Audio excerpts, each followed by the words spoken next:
After my exile to the frontier, my fiancé took up with the imperial sister I'd bullied for years. Everyone in the capital said she was my stand-in. Later, at a banquet, she clumsily shattered my mother's heirloom. Kneeling before me, tears poured down her face. "Sister, I didn't mean to. Please don't be angry with me." Li Wuxia pulled her up, drew her into his embrace, and glared at me coldly. "Direct your grievances at me. Don't take it out on your sister." Before he finished, I drew my sword, pointing it at his throat. "What's the rush? Isn't it your turn now? If you love her so much, then die with her." On the second day back in the capital, I entered the palace to pay my respects to the emperor. Before the palace gates, I dismounted. Immediately, I spotted two all too familiar figures just a few steps away.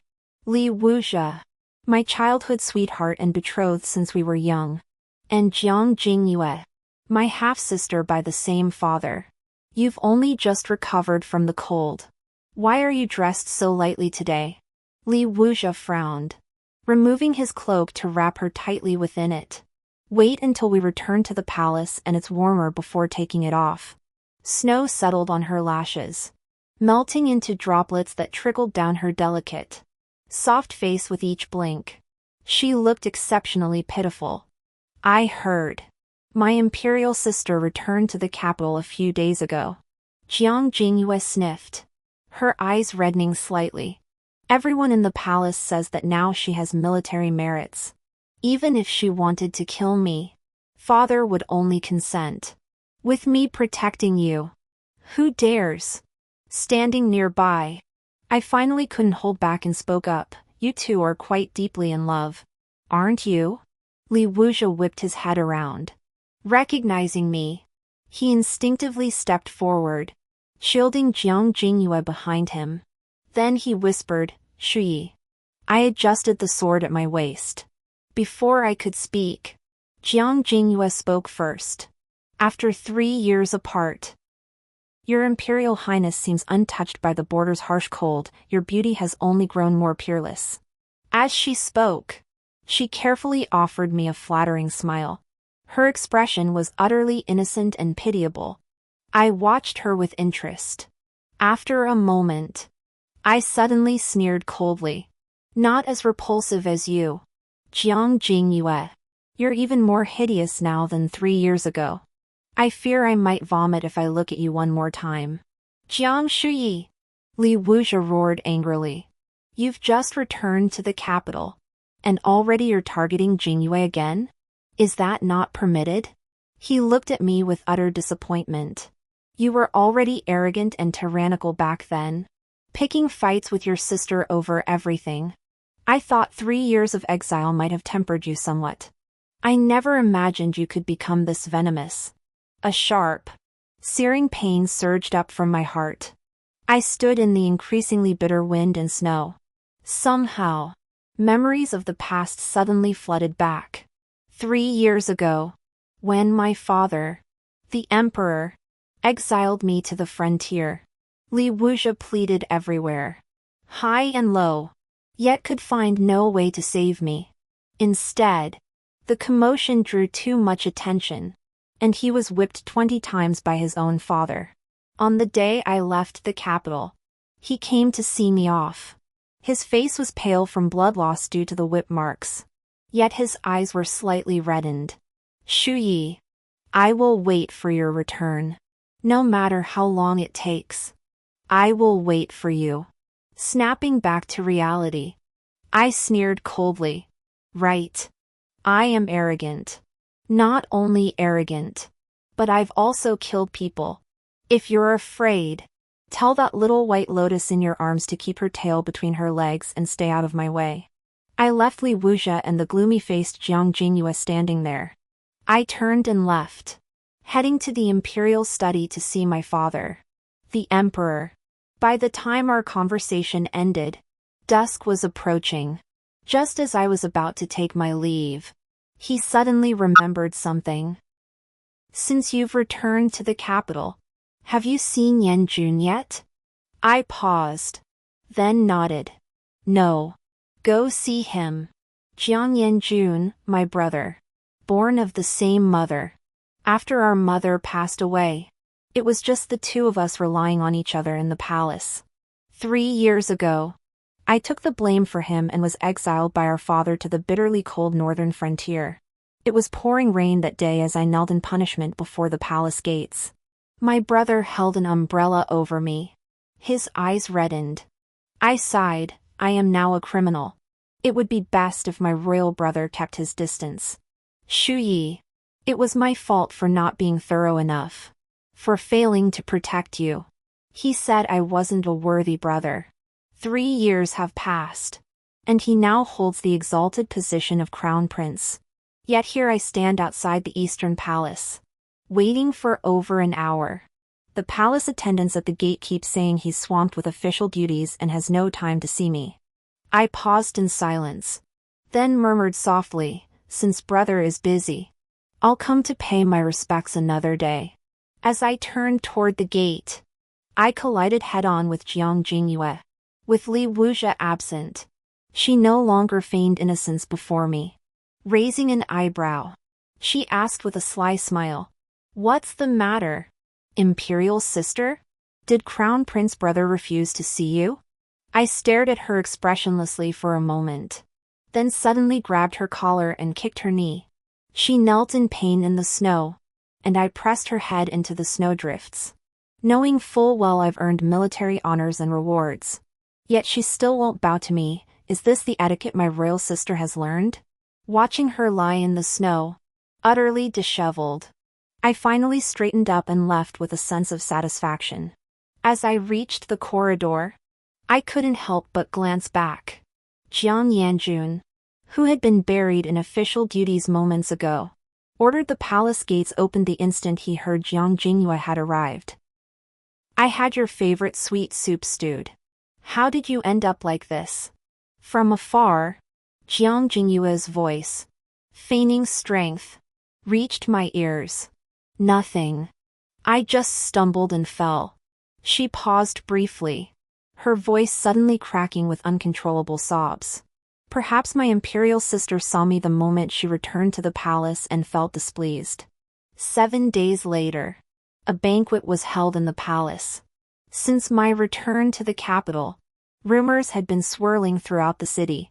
They said I had been a reckless and unruly youth 2 years prior, repeatedly humiliating Jiang Jingyue. After spending several years at the frontier, my nature had grown even more vicious and cruel. And now that I'm back, I'm targeting her at every turn. But isn't that only natural? After all, the one betrothed to the loyal and valiant Marquis' heir since childhood was clearly the third princess. I hear His Highness the heir initially saw the sixth princess merely as a substitute for the third princess, only developing genuine feelings over time. You don't know the whole story. That day, the third princess stood outside the Eastern Palace for half a day. Yet His Highness the Crown Prince refused to see her. Even her own brother rejected her. As I stepped into the hall, the murmurs around me instantly fell silent. No sooner had I taken my seat than I spotted Jiang Jingyue nearby, dressed in splendid robes. She held a wine cup and approached me timidly to offer a toast. "For past offenses, I have wronged my imperial sister."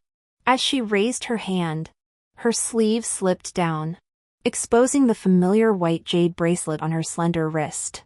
I seized her wrist and snapped.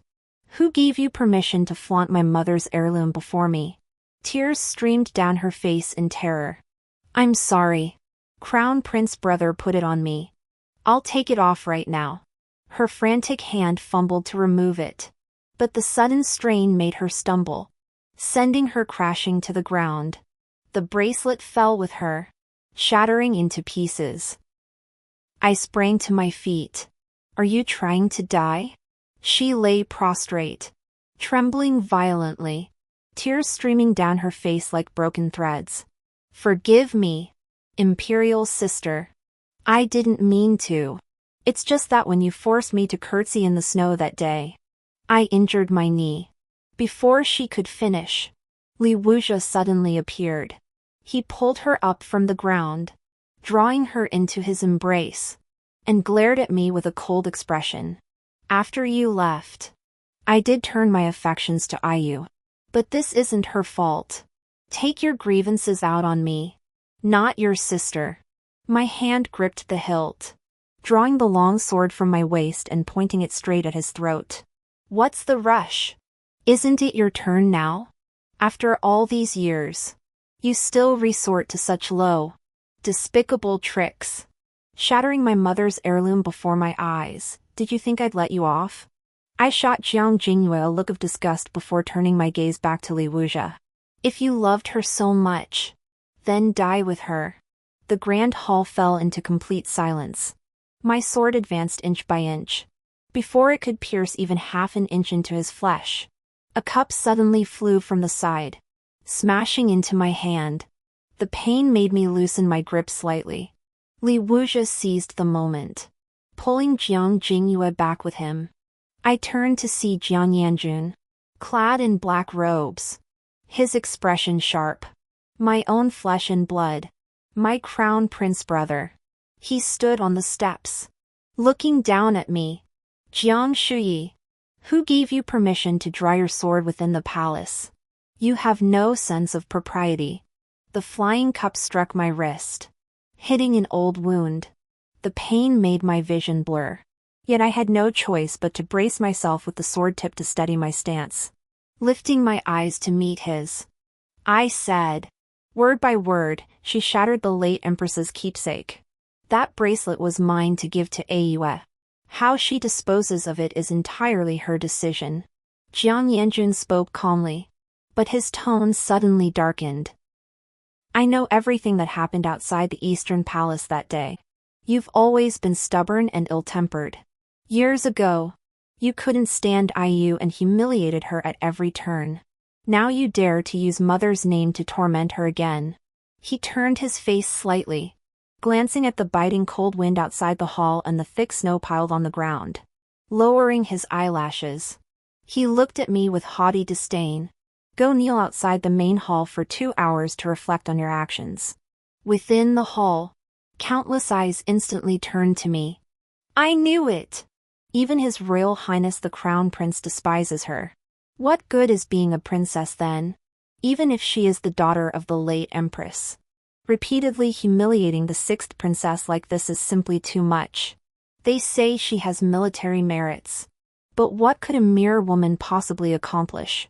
Perhaps she's just claiming others' achievements to return to the capital. The capital's populace is adept at shifting allegiances with the wind. Now, seeing Jiang Yanjun show no favor toward me, they dared to voice their suspicions and whispers right before my eyes.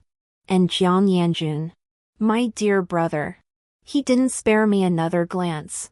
Instead, walking toward Jiang Jingyue, whom Li Wu was shielding behind him. Are you hurt? His tone softened abruptly when facing Jiang Jingyue. He even took her hand to examine it meticulously. Only when he saw her fair, delicate wrist perfectly unblemished did he relax. Jiang Jingyue timidly withdrew her hand. I'm fine, brother. Third Imperial sister surely didn't mean any harm. It's just, I accidentally broke that bracelet. It's nothing. Just a bracelet. It should have been given to someone more deserving anyway.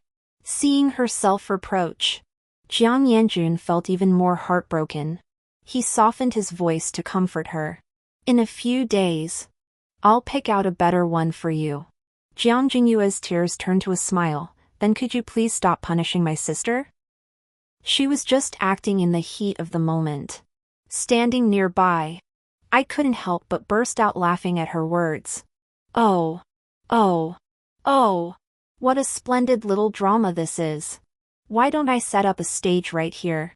Brother, why don't you take your newly adopted little sister up there and perform it for everyone again? Absurd. Jiang Yanjun whipped around, his voice sharp with fury. Jiang Shuyi, I ordered you to kneel outside the hall and reflect on your transgressions. Why have you not knelt? Even if you reclaimed 3 cities. It was merely atonement for your crimes. Do you truly believe that because you killed a few men, you can disregard both me and our father, the emperor? Do you know the punishment for defying imperial authority? A heavy accusation landed squarely. Jiang Jingyue, shielded behind them, couldn't help but flash me a smug smile. I straightened my back and gripped my sword tightly. Inch by inch, I brought the blood-stained tip before my eyes, studying it for a moment. Then, with a hint of regret, I shook my head. So brother still remembers I was exiled to the frontier bearing that crime. But does brother not recall how that crime came to be? As Jiang Yanjun's expression darkened, I pressed on. Had I not taken the blame for you? Could you have remained safely in the capital as crown prince? The frontier's winds are bitter. It snows heavy. Jiang Yanjun, a pampered good-for-nothing like you would have died 100 times over if sent there. Sitting comfortably in the Eastern Palace hasn't cultivated a shred of sense in you. Instead, you've grown as long-winded as an old eunuch. I curled my lips into a cold smile. You want me to kneel? Fine. First ask the sword in my hand if it agrees.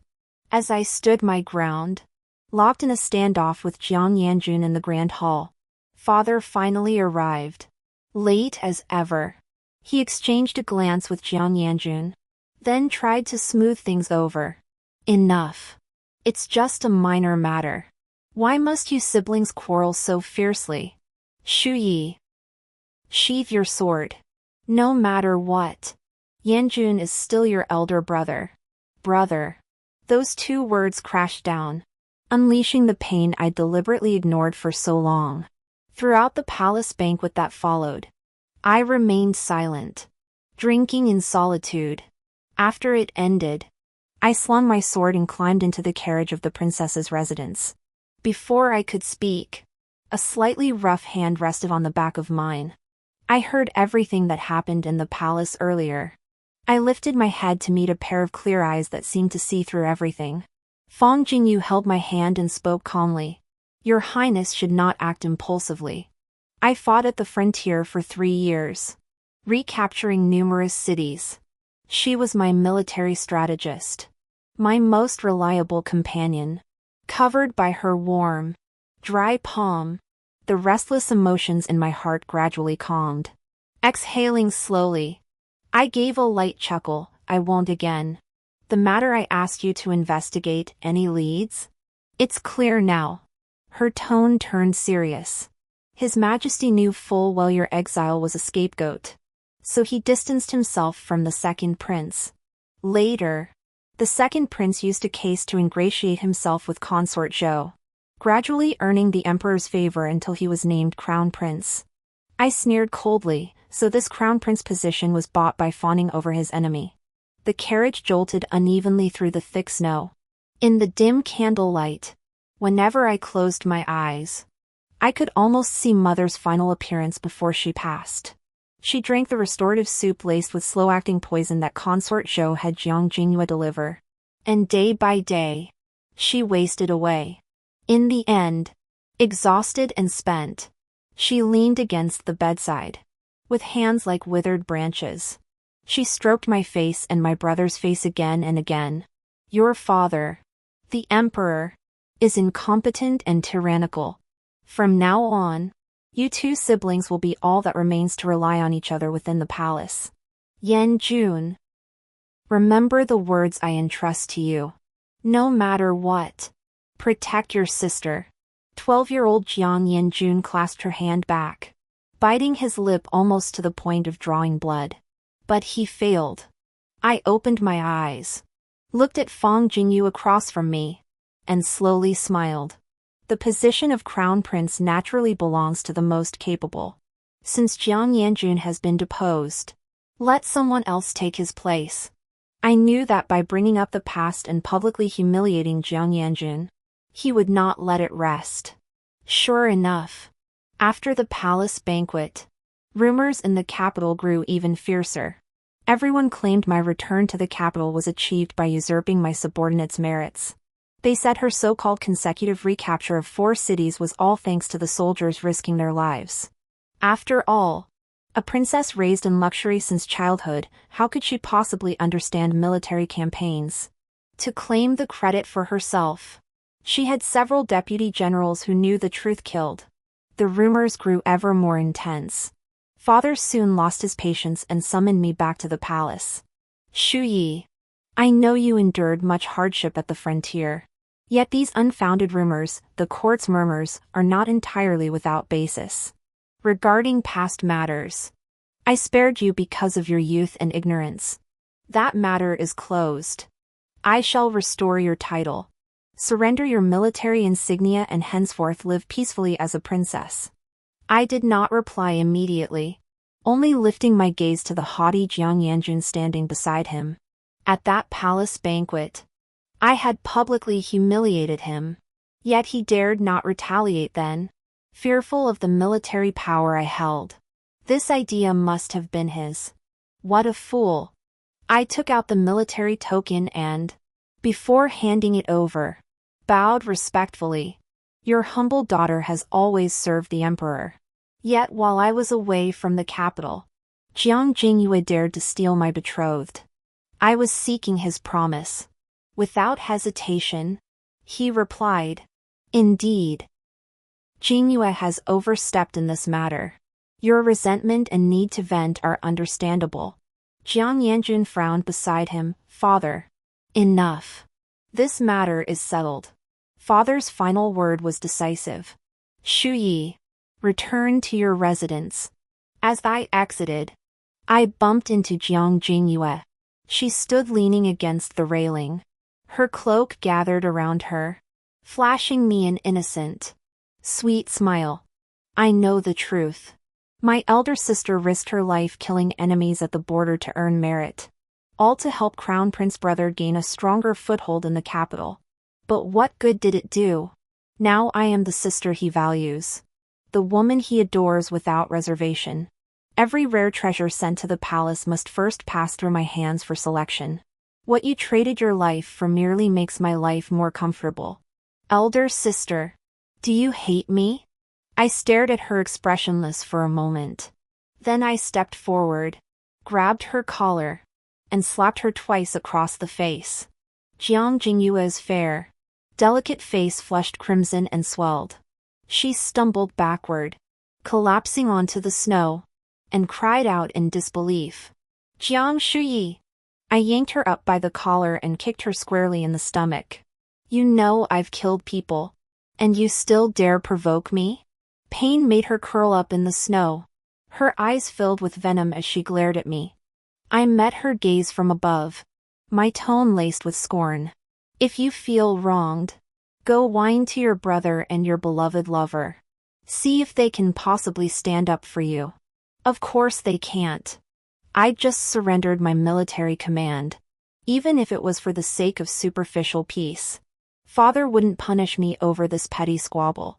Not only that, he issued an edict conferring upon me the title of Princess Minghua. He also bestowed numerous rare treasures. I accepted the decree and expressed my gratitude. Then I turned and ordered Fang Jingyu to transport the items to the Jiangnan region and the northern border outposts, selling them all off. Consider it advance preparation for military funds.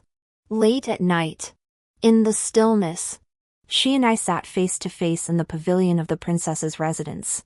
Jiang Yanjun is such a fool. Doesn't he realize that without my tacit approval, how could his little rumors spread so quickly? Exactly. The rumor about falsely claiming military merit was something Fang Jingyu and I planned in advance and had spread.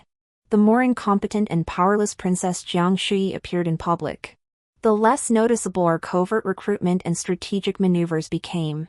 I had long sensed Father Emperor's senility. My return to the capital was meant to help my brother seize the throne. Avenge our grievances, it would appease Mother's spirit in the afterlife. But he chose to embrace the enemy as his mother, becoming a useless fool himself. No matter. Then I shall take his place.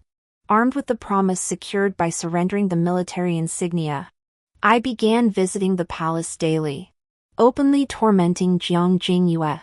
I shredded her costly, intricately embroidered robes, smashed her jewelry, and forced her head down to bow before me. Only when her forehead bled profusely did I relent. She still tried to play the innocent victim, sobbing uncontrollably, "Your imperial sister. I don't know what I've done to offend you." I yanked her hair, slamming her head against the nearby table edge, laughing as I said, "Save your tears for those two fools, Li Wuxia and Jiang Yanjun." I knew my sister resented me for winning the favor of both Crown Prince brother and the heir prince. I kicked her down. "Tsk.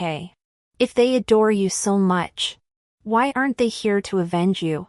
She wasn't the same as before. Not only had she become Jiang Yanjun's most cherished sister, but she'd also climbed the high branch of consort Zhou alongside him. Too bad both still depend on Father Emperor's whims. And he's too busy reclaiming the troops I commanded for 3 years to deal with me openly. Besides, in Father Emperor's eyes, I'm a powerless rage, only daring to bully Jiang Jingyue while cowering before his power stripping. He couldn't ask for more. Fang Jingyu's birthday was approaching. When I went to the capital's finest jewelry shop to select her birthday gift, I unexpectedly ran into Li Wuxia. His gaze fell upon the pear-blossom jade hairpin in my hand, suddenly growing complex. "Shuyi." I paused, suddenly remembering. When I was 13, the token of his affection he gave me was a pear-blossom hairpin, carved by his own hands. Back then, Consort Zhou held the emperor's favor, wielding absolute power within the palace. Jiang Yanjun and I endured immense hardship. As the heir to the loyal and valiant marquis, Li Wuxia faced whispers throughout the palace that his father intended to annul our betrothal and marry him to another noble lady. He carved that hairpin to present to me, seeing the fine scars crisscrossing his hands. I did not take the hairpin. I only sighed. Our betrothal is about to be annulled. It would be best for the crown prince to take back this token and keep his distance from me. Who says it will be annulled? He raised his voice slightly, forcefully pressing the hairpin into my hand. The only person I wish to marry in this life is Jiang Shuyi. This vow shall never change. Truthfully, Shuyi, our betrothal remains unbroken. Li Wuxia gazed at me, his eyes filled with longing and conflict. Now that you've returned to the capital, we can still marry. Only, I hope you'll stop bullying Ayu. She's just a young girl who lost her mother early and knows nothing of the world. Those past matters. Perhaps you misunderstood. I snapped my head up, fixing him with a glare. Rage surged through me, sharp as a blade, piercing my heart. I had told him clearly before, the poisoning of my mother was Jiang Jingyue's doing, orchestrated to climb her way to consort Zhou. Back then, he had stood with me, united in our hatred. No matter how you seek revenge in the future, I will protect you. Yet in just 3 short years, things had changed so drastically. Paw. Disgusting. I snatched the jade hairpin and strode toward him. Under his stunned gaze, I seized his throat and shoved him hard against the wall behind him. His head slammed against the wall with a dull thud. You don't actually think you're some noble, self-sacrificing hero, do you? Marrying me to protect Jiang Jingyue from further humiliation? Why not ask me first if I'd ever agree to marry a useless fool like you, who owes everything to his ancestors' favor? If not for my mother's pleading back then, your father would have been stripped of his title long ago, let alone your current position as crown prince. Had my mother not deliberately protected her, Jiang Jingyue would have died hundreds of times at the hands of consort Zhou. She repaid kindness with betrayal. And you turned your back on her. You and Jiang Jingyue are truly two despicable scum who belong together. Before Li Wuxia could react, I raised my hairpin and drove its sharp point deep into his shoulder. Blood spattered as I stared at his face contorted in agony, enunciating each word. Don't ever provoke me again. Next time, I'll pierce your heart. As spring arrived and ice melted, turmoil erupted in the Jiangnan region. The island nation of Hua, nestled upon the East Sea, somehow obtained our border defense maps. Under cover of night, They launched a surprise attack on Haijo Commandery. They burned, killed, and plundered, committing every conceivable atrocity. Their brutality and cruelty proved unmatched, leaving no force capable of resisting them. And my incompetent, inept father, the emperor, his first instinct was not to send reinforcements. Instead, he sought to placate the situation. He dispatched envoys to negotiate with the Wa people, eventually inviting their representatives to the capital and hosting a lavish banquet in their honor. Naturally, I was also invited to this feast. I asked Fang Jingyu, you were born in the northern frontier and raised at the border.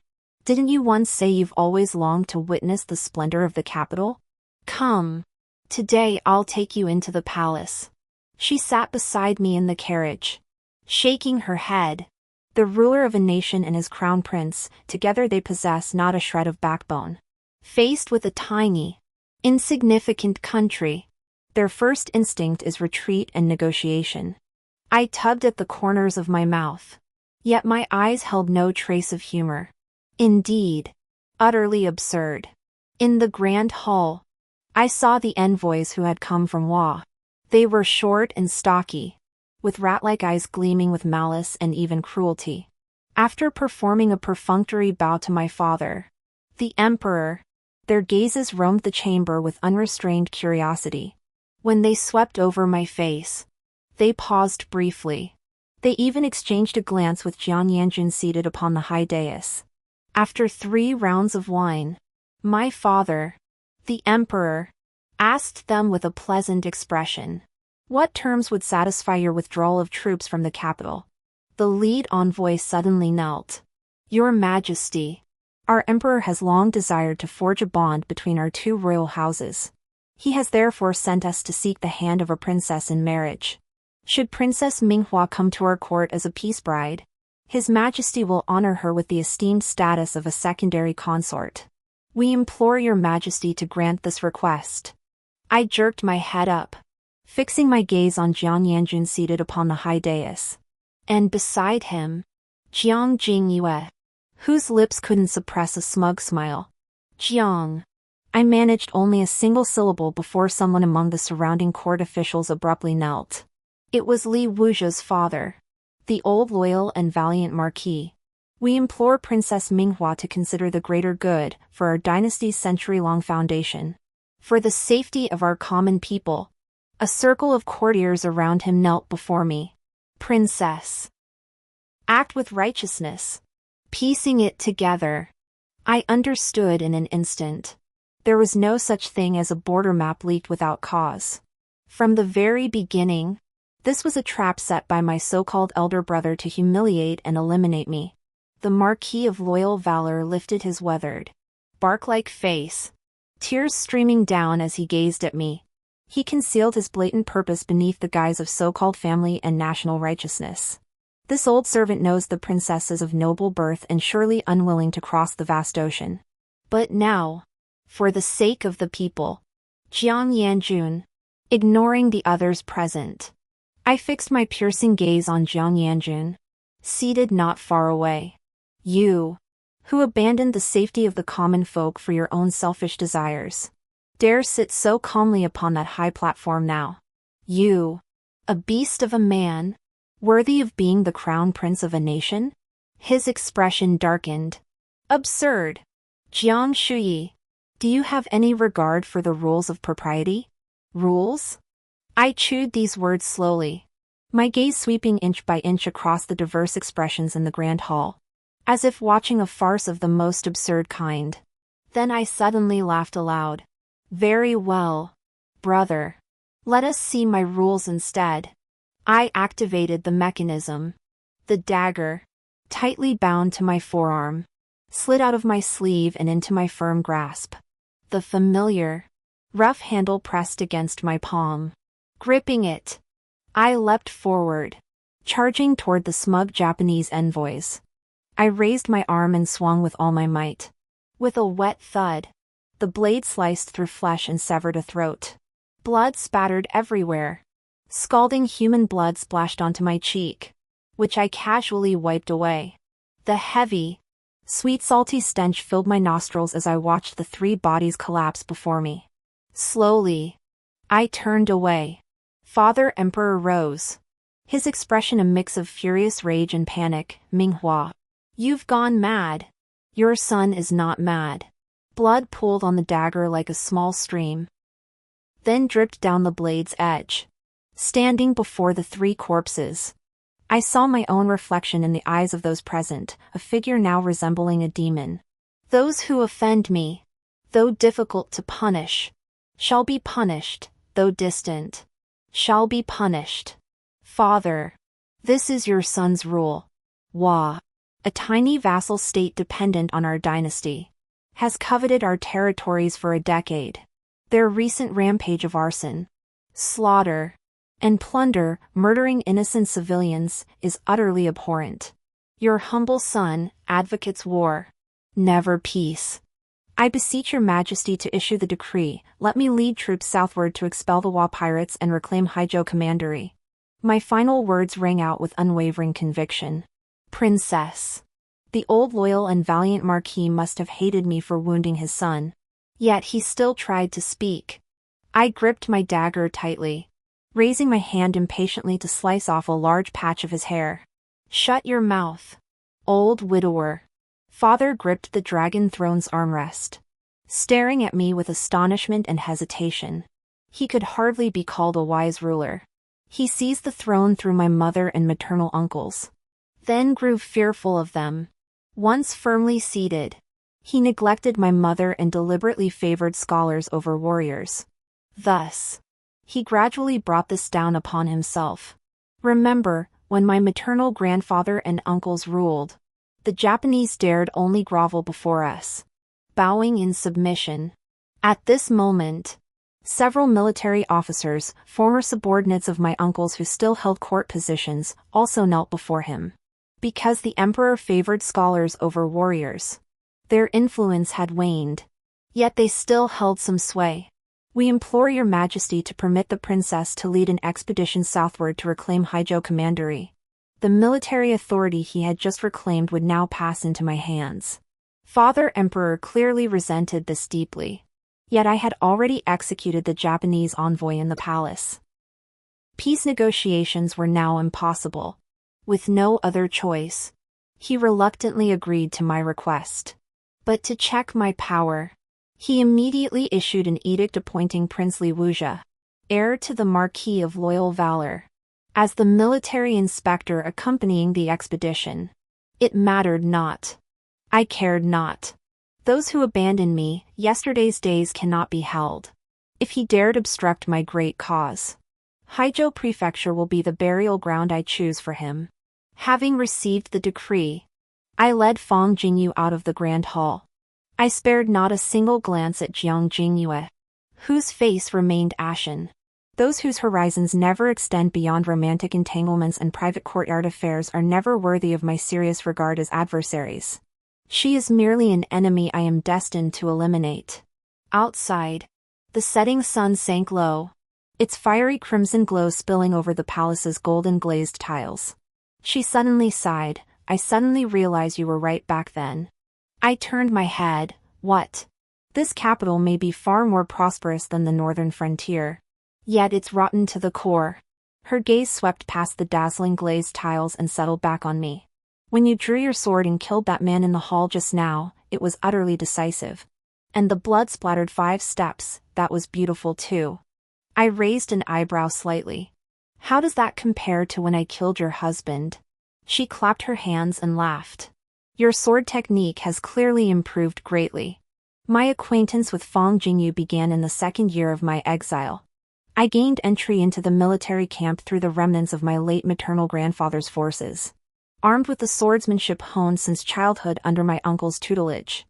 I boldly stepped onto the battlefield. Within the military camp, distinctions between princess and commoner held no sway, especially for one bearing the weight of guilt like myself. I applied the military strategies and tactics my grandfather and mother had taught me in childhood, leading a small force of elite troops to strike from the flank. We achieved a resounding victory. Though wounded, I secured my standing within the army. When several brothers took me out to clear my mind, we encountered the scholar who had recently been helping soldiers write letters home. He wielded a wooden stick, lashing a woman curled into a ball on the ground, shouting he would sell her into a brothel. I must journey to the capital for the imperial examinations. Yet my funds are insufficient. As my wife, should you not share your husband's burdens? Seeing her stubborn refusal, a flash of viciousness flickered in his eyes. He raised his hand to tear at her clothes. With all these people watching, how can you be my proper wife if they've seen your naked body? I drew my sword and killed him. Then I removed my cloak, wrapping the half-naked woman on the ground tightly. Her vacant eyes slowly regained their light. Yet not a single tear fell. General. She tugged at my hem, pushing herself up with one hand, slowly rising to her feet. May I follow you? Before I could speak, she took 2 shallow breaths and laid out her cards. My name is Fong Jingyu. My father was a private tutor. I began reading and writing at 5. My husband passed the provincial exams only because I wrote his essays. I've studied military strategy and can decipher battle formations. I'm far from useless. She was exceptionally clever, adept at reading the situation. On our very first meeting, she laid her cards on the table with sober determination. It made me realize her worth. My brilliant strategist. My most reliable conspirator. At night, a single candle flickered like a bean. Your Highness, your journey to Jiangnan lies ahead, mountains loom and rivers stretch far. She raised her wine cup to toast me. I shall remain at the princess's residence, guarding this cesspool of the capital, awaiting your return. When we journeyed to Haizhou Prefecture, Li Wuzhe's wounds had not yet healed. I rode horseback, while he could only travel by carriage. Whenever we paused to rest, I could feel his intensely complex gaze fixed upon me. Finally, the day we reached the outskirts of Haizhou Prefecture, he intercepted me outside the tent. Shui, can't we talk? What do you wish to discuss? I regarded him with interest.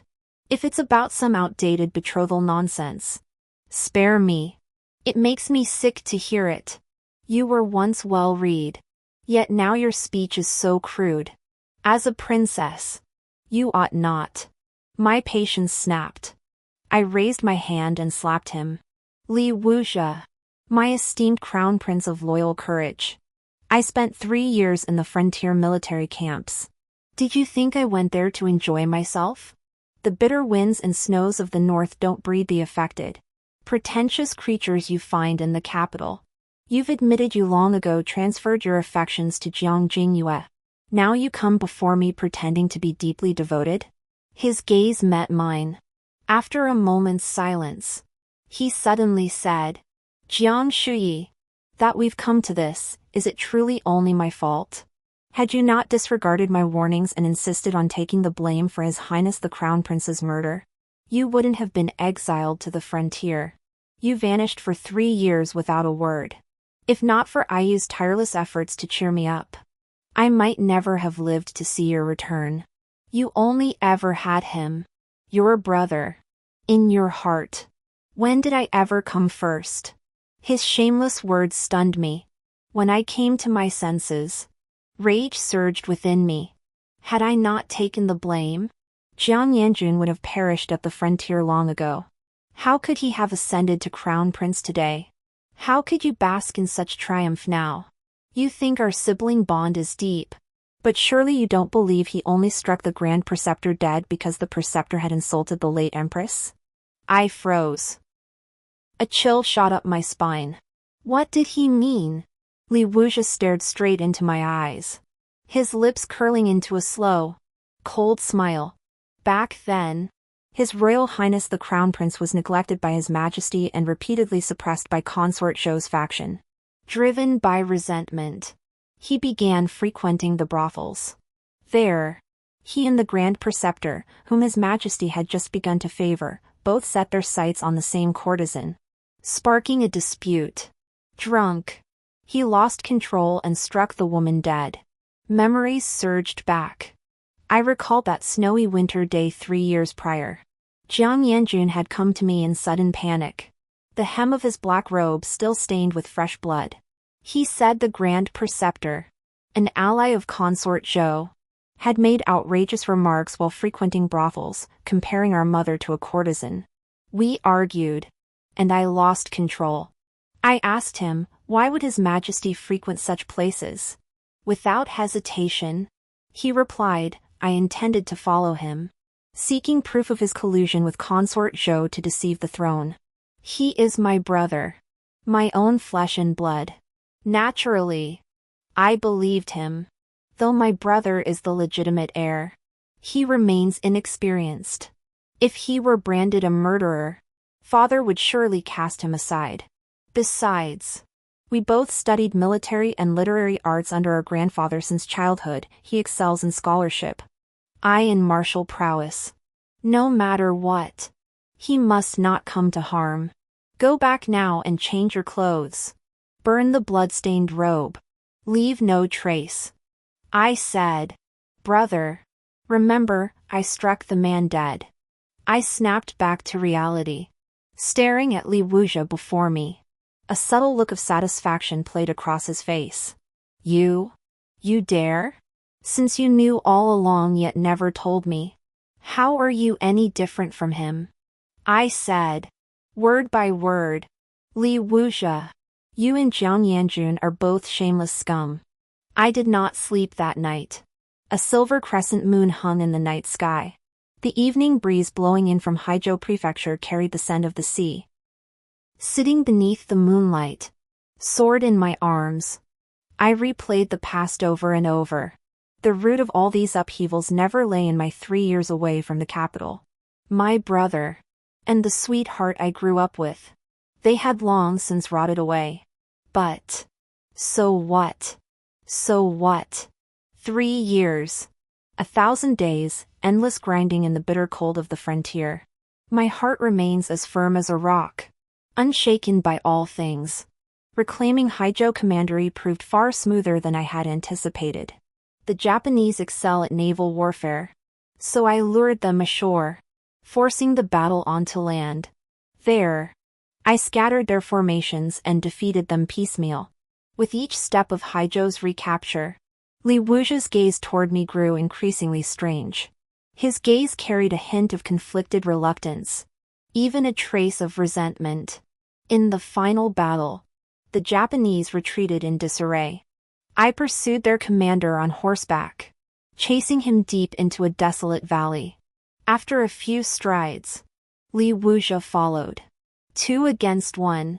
Especially against an exhausted foe, victory should have been assured. Yet, the instant I thrust my blade toward the Japanese commander, Li Wuxia abruptly swung his sword, striking the foreleg of my steed with brutal force. The horse let out a piercing cry and collapsed to its knees. My body lurched forward as the sharp blade pointed directly at me, poised to pierce my heart. Li Wuxia's icy voice reached my ears, as if he had finally resolved something. Jiang Shuyi, it is not I who have wronged you. Within the imperial palace in the capital, no one wishes to see you return alive. The blade pierced my chest, yet halted after only half an inch, unable to advance further. Li Wuxia, sword in hand, froze abruptly. In that very instant, a long arrow, cold and menacing, flew in from the side. Its force was so great it actually snapped the sword clean in two. Gaining a moment's respite, I leapt from my horse, raised my sword high, and swung with all my might. The Japanese commander's head was severed. The head, flying high through the air, still bore an expression of terror and disbelief. Then I spun abruptly, drew my longbow from my back, aimed, and shot with precise, swift motion. The arrow pierced the back of Li Wuxia as he fled, sending him tumbling from his horse into the low bushes. I caught my breath twice, gripping my blood-stained sword as I stepped forward toward him. He wasn't dead yet.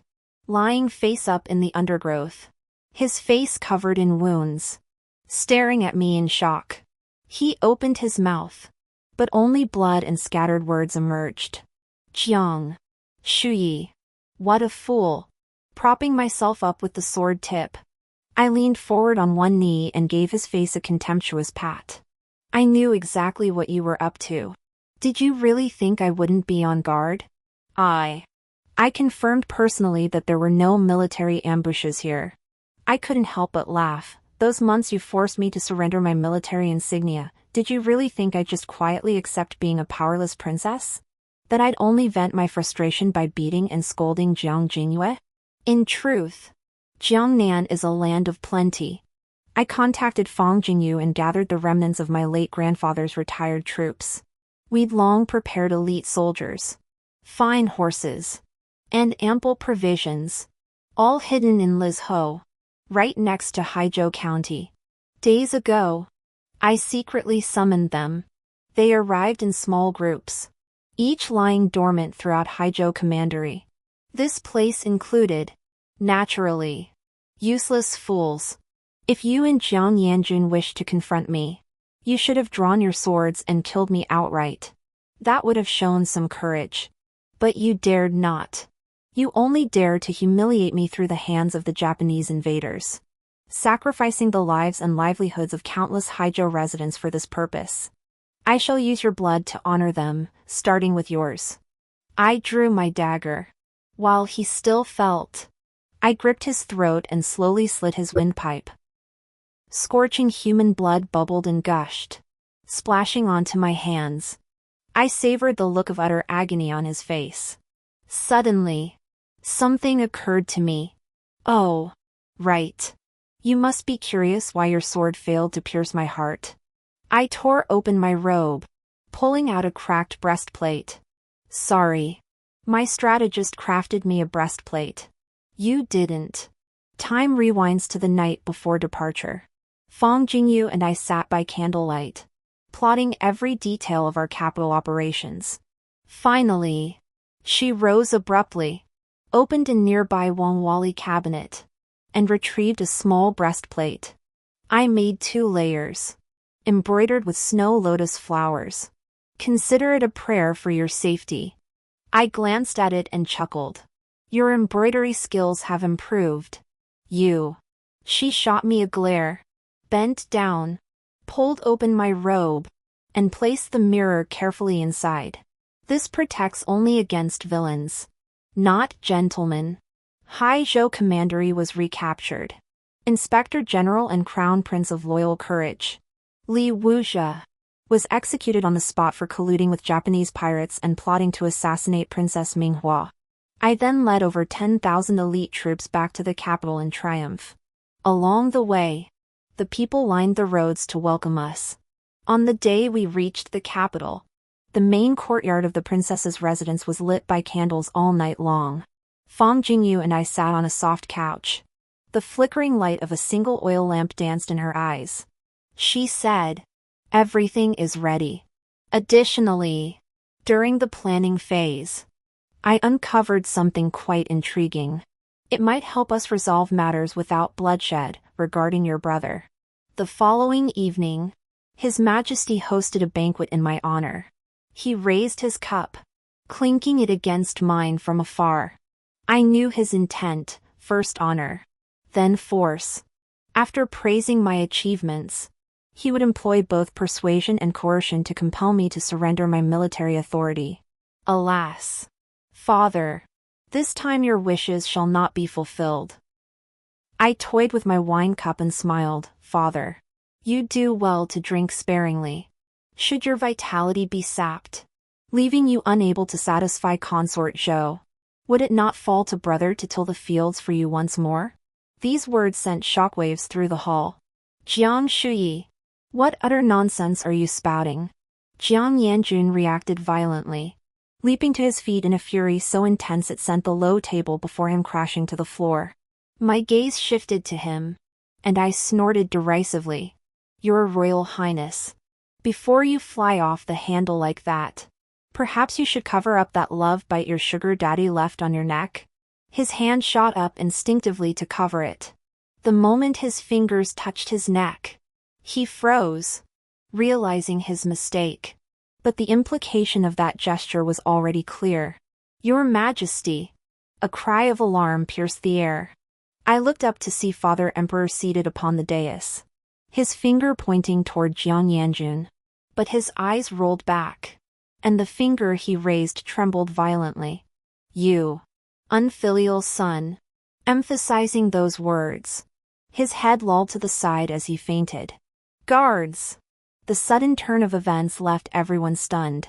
My expression, however, darkened abruptly. I raised my hand to grip my sword hilt. Jiang Yanjun shows no respect for his elders, disregards moral principles, dares to consort with a concubine, and even plots against his majesty.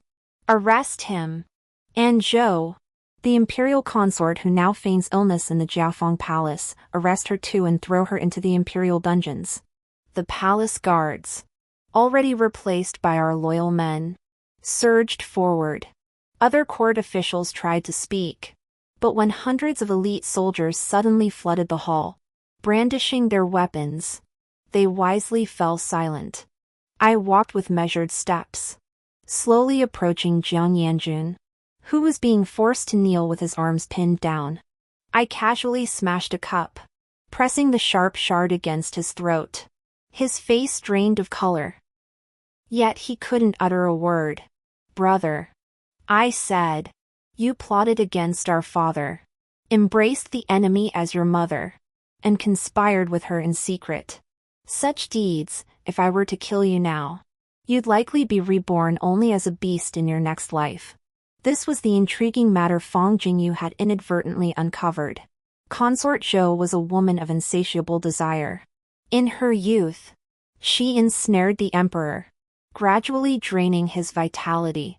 When his vitality waned, she coaxed him into taking potions for years. Now that even the potions failed, she set her sights on the young and vigorous Jiang Yanjun. She indulged in passionate affairs with Jiang Yanjun. Seeing the aging emperor stubbornly clinging to power, she began administering slow-acting poison, hoping Jiang Yanjun would swiftly take his place. Now, she has unwittingly paved the way for my victory. That night, the Jiang Kingdom's palace burned brightly all night long, nearly awash in blood. After I had completely eradicated the last remnants of Jiang Yanjun's loyalists who had stubbornly refused to surrender, the new sun was just rising on the horizon. I took my first steps toward Jiang Jingyue's residence. The moment I entered the door, I collided head-on with Fang Jingyu. The chaos in the main hall had allowed her to slip away, only to be discovered by our patrol at the south gate and brought to me. She gave my shoulder a light pat. "I imagine, from what you've told me before, you'd prefer to learn everything here with her." She turned and left. Only Jiang Jingyue and I remained in the room, along with the imperial guards stationed at the door. I studied her for a moment, then kicked her in the waist, stomped hard on her lower abdomen, and ground my heel into her repeatedly. "Jiang Jingyue, you were born to a palace maid and suffered constant bullying within these walls since childhood. It was my mother, the Empress Dowager, who took special care of you, rescuing you time and again from Consort Zhou's clutches. She even brought you into the palace to live and eat alongside me. Yet you repaid kindness with betrayal, willingly fawning over Consort Zhou and poisoning my mother. But she was merely a disgraced empress. With Consort Zhou's power growing, could she truly protect me forever?" In her usual timid, innocent voice, "If one does not look out for oneself, heaven and earth will destroy them." If I hadn't curried favor with Consort Zhou, a princess of lesser birth like me would only be sent off for a political marriage after coming of age. My heart boiled with rage as I stomped hard on her body several more times.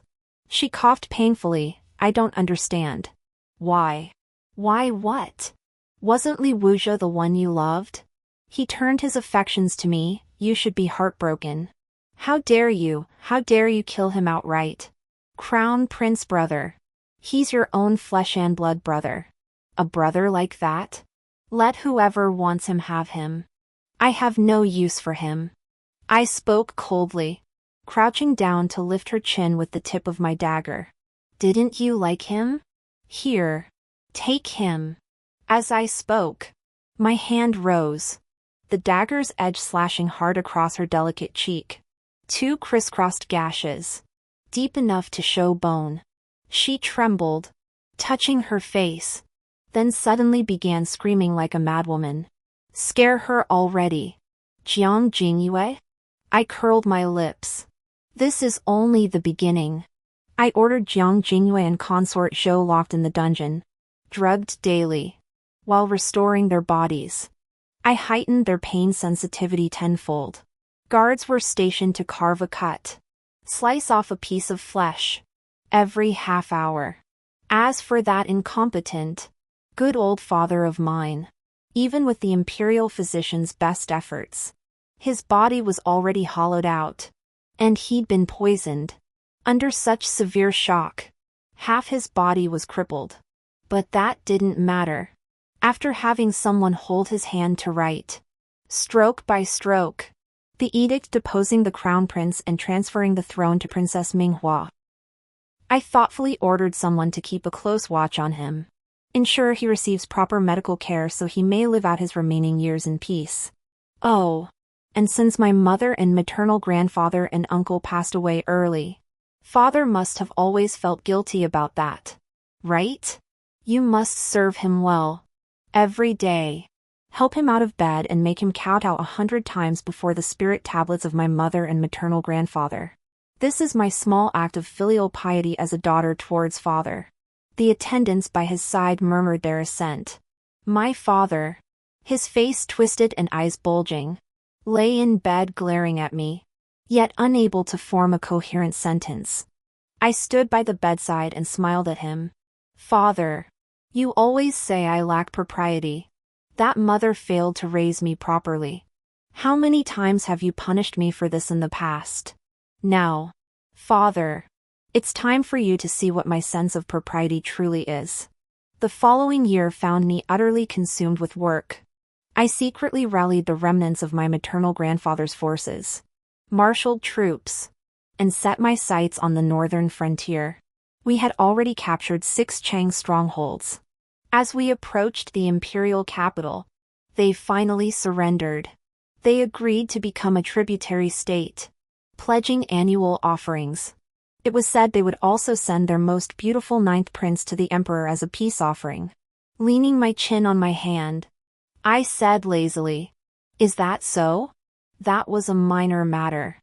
The Japanese, incorrigible as ever, had repeatedly invaded our southern seas, causing many casualties in Haizhou and Lizhou. Having trained naval forces for half a year, it was time to test their mettle. After a moment's deliberation, I issued several edicts and dismissed the court. Once the ministers had bowed and withdrawn, only Fang Jingyu remained in the grand hall. I had already granted her the titles of Marquis and Chancellor. Your Majesty, I have urgent matters to report. Seeing her solemn expression, I teased. Couldn't this wait until dinner tonight? Jiang Yanjun wishes to see you. My movements froze abruptly. Had she not reminded me?